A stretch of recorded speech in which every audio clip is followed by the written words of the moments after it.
Ito po yung napansin po namin nung umakyat po kami sa taas. Kasi magso-survey lang po sana kami ng mga dadaanan ng linya po sana ng mga CCTV camera.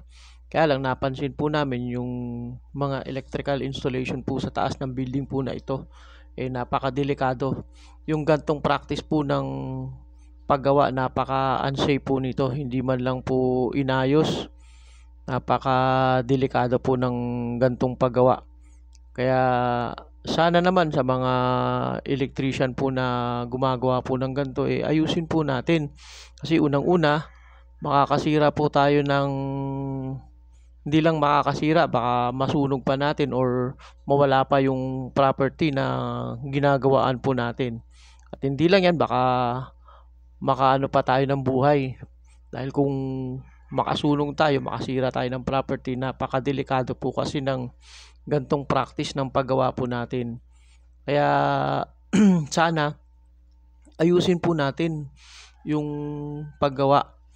Kaya lang hindi na po namin pwedeng pakialaman po ito dahil ito po'y under pa po ng kontrata po nung gumawa po nito.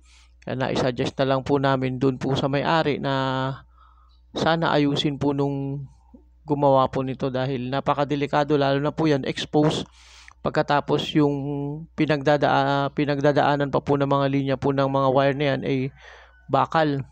Kaya kapag nagkaroon po ng konting balat po dyan, yan, kapag may nabalatan po dyan at nadikit po sa bakal at merong humawak, o sigurado meron pong makukuryente. Kaya ayan, sana yung mga gantong practice ayusin po natin. Sana matutunan po natin yung malinis na paggawa at maayos. Kung ganito po yung ginagawa po natin, napakadelikado po ng ganito. Wala man lang po sa ayos, di man lang po nilagay sa mga junction box at hindi man lang talagang inayos ng napakaganda. Napakadelikado po ng gantong practice, mga kasama.